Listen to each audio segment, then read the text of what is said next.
Halo Bapak Ibu semua, dimanapun Anda berada, berjumpa kembali bersama kami, admin Pusat Si Cantik Laut. Kita akan lanjutkan pelajaran kita. Sebelumnya kita sudah membuat jenis izin ya. Kita review sedikit. Kita sudah membuat jenis izin seperti ini. Lalu kita sudah masukkan jenis pengaduannya, unit terkait dan persyaratannya. Nah, ketika kita menyeting jenis pengajuan, di sini ada jenis pengajuan, alur proses, format nomor, kita sudah belajar juga terkait setting penomoran, awal proses, masa berlaku, satuan. Nah, ketika kita akan menyeting izin baru ini, kita juga perlu untuk men-setting alur prosesnya. Nah, sebelumnya kita sudah men-setting, cuman hanya menggunakan alur proses yang seadanya ya. Nah, sekarang kita akan belajar bagaimana untuk membuat alur proses kita sendiri. Oke, untuk itu kita perlu menuju ke menu setting, setting perizinan, lalu alur proses. Untuk setting alur proses ini, kita bisa membuat dari baru ya. Kalau kita ingin membuat alur proses yang benar-benar baru, ada tombol add di kanan atas warna biru, diklik saja seperti ini. Nah, kita bisa membuat alur proses yang benar-benar baru dari nol. Kita cukup memberikan nama di sini, lalu kita bisa menambahkan prosesnya, apa saja yang kita butuhkan dalam proses perizinan kita. Untuk mempermudah, kita akan belajar alur proses dari alur proses yang sudah ada saja. Bapak Ibu bisa mengcopy alur proses yang sudah ada, yaitu di sini kami sudah menyiapkan, admin pusat sudah menyiapkan beberapa alur proses yang bisa Bapak Ibu copy. Di sini coba Bapak Ibu ketik contoh, di sini ada beberapa contoh alur ya. Yang instansinya ini kosong, berarti ini adalah alur yang kami siapkan dari pusat untuk Bapak Ibu bisa copy. Kami sudah menyiapkan yang terakhir itu contoh dari Lampung Tengah ya, Lampung. Ini juga udah cukup lengkap di dalamnya, sudah kami coba isi sampai bisa di-copy baik dari alurnya sampai ke template-templatenya. Jadi Bapak Ibu bisa coba copy yang ini saja. Ya, ini yang ada dari Lampung Tengah, Lampung ini. Atau kalau Bapak Ibu sudah melihat juga dari yang lain, terus ada yang dirasa cocok, ingin di-copy juga bisa ya, silakan. Oke, ketika udah ada instansinya di sini, namanya, udah nama instansi kita masing-masing, ini tandanya alur prosesnya sudah menjadi milik kita dan bisa dipakai untuk kita setting ke alur proses yang kita inginkan ketika di setting izinnya tadi. Oke, sekarang kita akan masuk ke setting yang udah kita copy ya.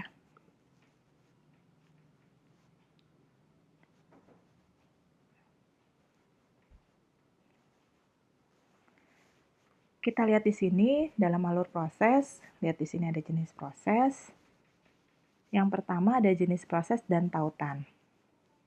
Bapak Ibu bisa lihat di nomor 1 dan nomor 2 ini ada proses pendaftaran dan menerima memeriksa berkas. Untuk alur proses perizinan, alur nomor 1 dan 2 ini harus ada. Jadi harus ada menu maksud kami jenis proses pendaftaran dan jenis proses menerima dan memeriksa berkas ini. Nah, kenapa? Karena memang prosesnya ini sudah default ya. Kenapa? Karena untuk seluruh Indonesia pendaftaran dan menerima berkasnya nanti harusnya sama menunya. Seperti itu. Nah, Bapak Ibu perhatikan juga ketika kita membuat jenis proses pendaftaran, tautannya harus permohonan izin ed, dan ketika menerima dan memeriksa berkas, tautannya adalah permohonan izin edit. Kita tidak perlu men-setting form dan report yang dinamis untuk proses pertama dan kedua ini, karena sudah kami siapkan alur prosesnya. Untuk prosesnya sendiri seperti apa, default ya. Jadi tidak perlu di-setting lagi. Oke, untuk yang proses selanjutnya di sini ada tautan report. Jenis prosesnya tanda terima berkas. Jadi kalau di alur yang sedang saya buat ini, pertama pendaftaran, menerima berkas, lalu dia akan mencetak tanda terima berkasnya.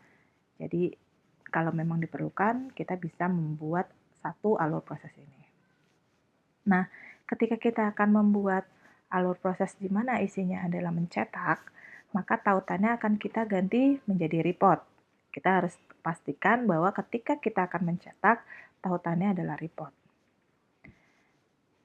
Bapak Ibu bisa perhatikan di sini ada beberapa tautan yang sudah kita siapkan. Dan ini bisa disesuaikan dengan kebutuhan dari alur proses yang kita punya. Untuk proses tanda terima berkas ini tadi report, ya, dan reportnya ini nantinya perlu kita siapkan template-nya, ya. Jadi kalau sekarang kita belajar alur prosesnya dulu, nanti di video berikutnya kita akan belajar bagaimana kita membuat template report di sini. Nah, yang alur keempat, ini ada entry data. Jadi setelah pemohon menerima berkas tanda terima, lalu masuk ke alur berikutnya yaitu entry data di back office.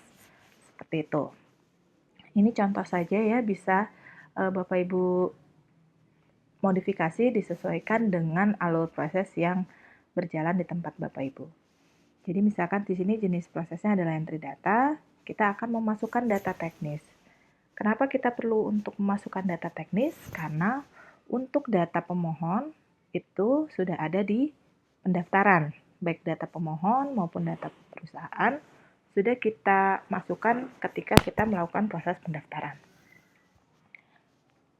Kita kembali lagi ke proses nomor 4 tadi. Kalau kita perhatikan entry data, tautannya adalah form. Form adalah tautan di mana kita akan memasukkan data ke dalam sistem. Jadi, kalau kita tadi bicara report, sebenarnya kita akan mengeluarkan datanya dari sistem atau dari database ke dalam bentuk report. Sedangkan form adalah ketika kita akan memasukkan data dari luar ya, kita akan mengetikkan data ke dalam sistem menggunakan tautan form. Karena baik tanda terima berkas maupun entry data merupakan report dan form yang dinamis yang bisa kita modifikasi ya, bisa kita buat seperti apa mau data yang akan diinput, maka nanti kita juga harus membuat template formnya kalau untuk form. Tadi kalau untuk report kita akan membuat template datanya. Oke, kalau sudah di nomor 4, kita bisa melanjutkan membuat alur proses yang lainnya yang memang kita butuhkan.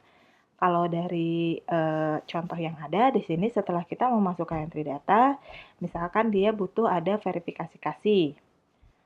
Kemudian di sini akan lanjut ke alur form penjadwalan tinjauan.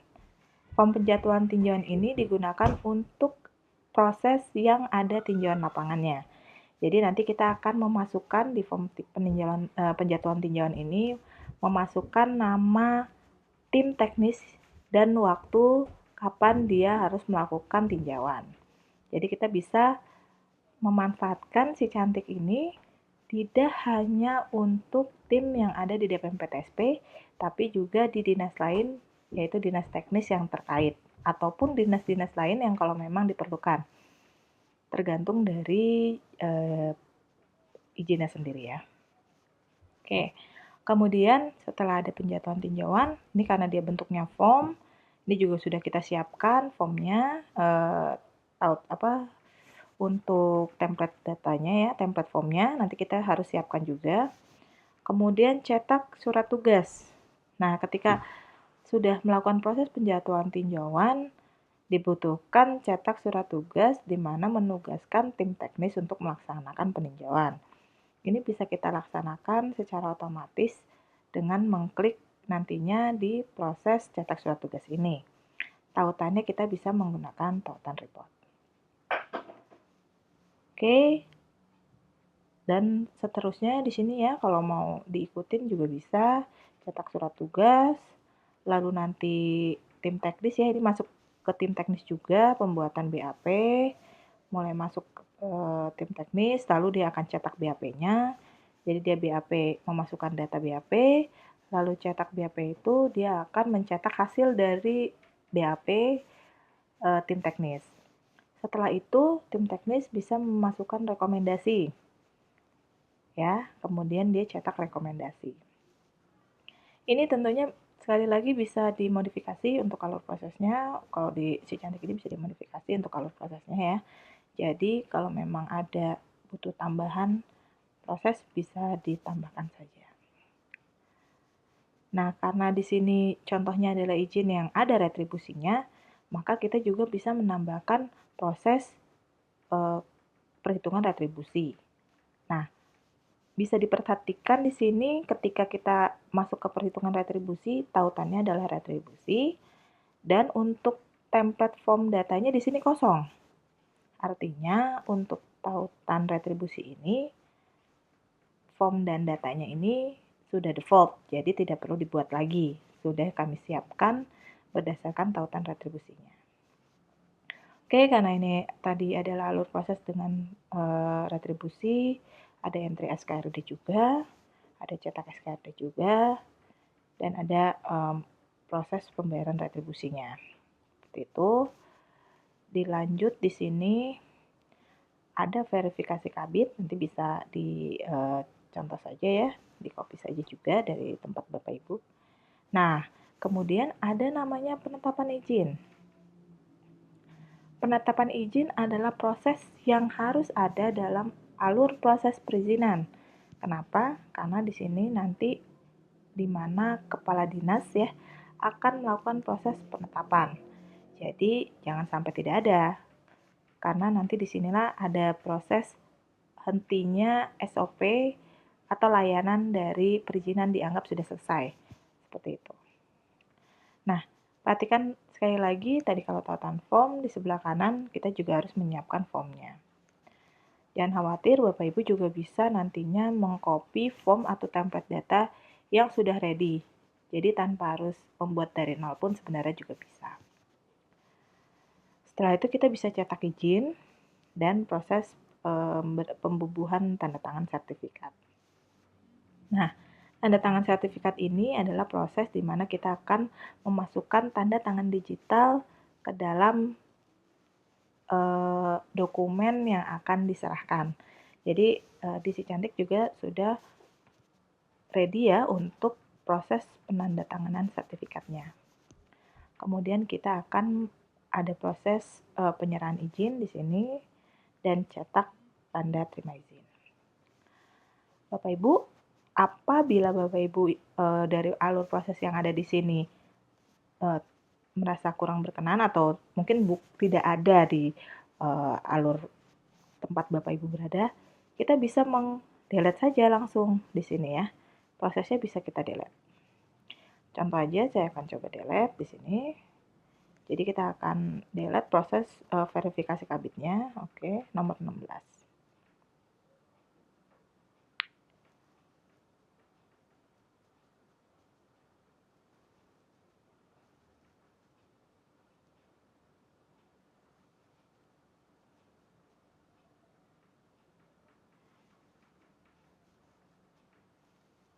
Oke, kita cek nomor 16 tadi sudah tidak ada ya verifikasi, langsung ke penetapan izin. Nah, apabila ternyata Bapak Ibu ingin menambahkan ya, tadi ternyata ada deh gitu ya verifikasi kabitnya, kita juga bisa menambahkan. Bagaimana? Tidak usah di-delete satu-satu ya, kita cukup menambahkan di bawah di sini. Kita tambahin lagi yang tadi verifikasi kabit.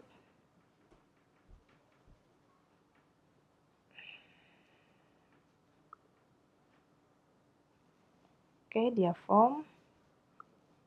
Ini kita bisa masukkan verifikasi kabitnya. Nah, ini ya tadi. Nah, perhatikan di sini biasanya kalau buat dari baru, kalau kita buat baru ya prosesnya, di sini ada wajib diisi. Nah, ini harus hilang dulu. Bagaimana cara menghilangkannya? Kita klik saja tautan yang lain, lalu kembalikan ke tautan semula yang form. Nah, wajib diisinya akan hilang dan kalau sudah kita bisa perbarui. Hanya saja ini tadi urutannya ya, mungkin urutannya masih belum benar, maka kita bisa perbaiki urutannya. Misalkan kita inginnya ini ada di proses nomor 16. Maka selanjutnya proses yang lain kita revisi juga, yang 16 jadi 17 seperti ini. 18, 19, 20, 21, ya. Seperti ini. Jadinya nanti akan ada 21 proses. Kalau sudah ini bisa disimpan. Tadi kita perbaiki dulu ya namanya, judulnya. Oke.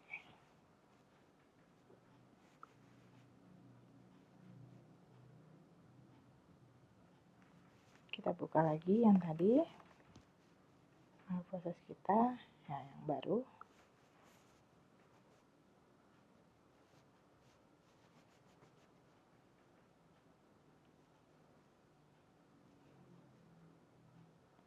Oke, seperti ini. Tadi kita sudah buat alur proses dari nomor 1 sampai 21 ya, dengan cara mengcopy dari yang punya rampung tengah. Tapi kita juga sudah belajar kok yang menambahkannya juga seperti apa ya. Seperti itu. Nah, kalau alur proses ini sudah jadi, jangan lupa harus dimasukkan ke proses izin yang sudah kita buat. Misalkan tadi kita masuk ke setting perizinan untuk jenis izin. Pilih jenis izin yang tadi sudah kita buat. Ini saya contoh saja ya, yang mana saja yang dicocokkan dengan kebutuhan Bapak Ibu. Lalu jangan lupa masukkan ke dalam alur proses di jenis izin yang sudah kita setting ya. Nah, kita pilih yang tadi. Bisa seperti ini. Nah, ini yang tadi kita buat tadi, yang baru ini. Nah, kalau sudah bisa diperbarui, maka sudah selesai proses pembuatan alur proses kita. Nah, kalau misalkan ada pertanyaan, Bapak Ibu bisa bertanya langsung di grup kita ya, terkait si Cantik Cloud-nya ini. Nanti kita akan bantu untuk mendampingi Bapak Ibu kalau memang ada kesulitan. Oke, sementara videonya sampai di sini dulu. Selanjutnya kita akan lanjut ke pembuatan template form. Terima kasih atas perhatiannya. Assalamualaikum warahmatullahi wabarakatuh.